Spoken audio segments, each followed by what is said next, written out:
안녕하세요. 새집부동산입니다. 구독, 좋아요는 영상 제작에 큰 힘이 됩니다. 오늘은 양도소득세에 관한 공부를 해볼 건데요. 올 들어 쏟아지는 부동산 정책과 변경되는 사법, 규제 정책들이 많아서 공부할 게 이만저만 많지 않습니다. 들어도 까먹고 공부해도 잊어버리고 책을 읽어도 머릿속이 실타래처럼 얽혀서 막막합니다만 다시 공부를 해봅니다. 양도세, 비과세는 양도자산별로 다양한 조건이 있습니다. 주택의 경우 1세대 1주택 또는 대통령령으로 정하는 1세대 1주택이 비과세 대상입니다. 농지의 교환, 분합도 비과세에 해당하며 파산 선고에 의한 처분된 자산도 과세 대상이 아닙니다. 또한 중소기업 창업투자회사, 벤처기업 등에 출자한 주식도 비과세 대상입니다. 주택의 비과세 요건은 1세대가 보유한 자산이 주택이어야 합니다.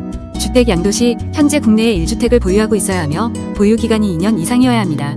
조정지역의 경우 거주기간도 2년 이상이어야 하며 실제 양도가액이 9억 원 이하에 해당해야 합니다. 1세대 요건도 주목해야 될 부분입니다.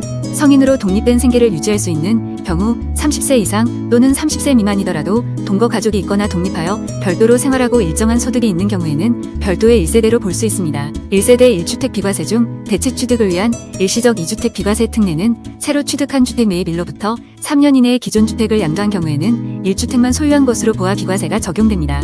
다만 조정 대상 지역에서는 새로 취득한 주택은 2년 이상 거주해야만 합니다.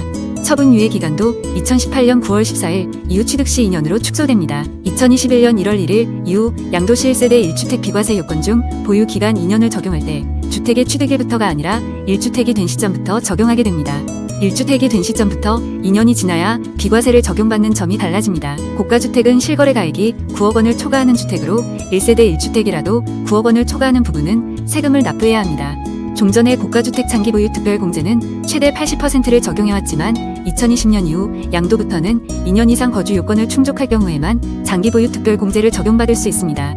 2021년 이후부터는 전체 보유 기간 중 거주 기간이 길수록 최대 80%의 장기보유 특별공제 혜택을 받을 수 있게 변경됩니다. 조정 대상 지역에 있는 종전주택을 취득일부터 1년이 되기 전에 신규주택을 취득하고 그날부터 3년 이내에 종전주택을 양도하는 경우 1년이 되기 전 신규주택 취득은 일시적 2주택에 따른 비과세 대상은 아니지만 신규주택 취득일부터 3년 이내에 종전주택을 양도하는 경우에는 중과세율을 적용하지 않습니다. 양도소득세 기본세율 적용은 2주택이라도 2년 보유하면 적용이 가능합니다. 하지만 3주택부터는 다주택자로 분류되어 중과되는 부분도 있으므로 전문가와 상담을 반드시 해보시는 것이 중요합니다. 2020년도에도 변경된 세법이 많았지만 2021년부터는 취득, 양도, 보유 시마다 더욱 강화되어 세금 계산과 주택수 계산을 상세히 해봐야 합니다. 바뀌는 세법이 보도되면 다시 공부해보겠습니다. 새집부동산 구독, 좋아요를 하시면 가장 빨리 영상을 보실 수 있습니다.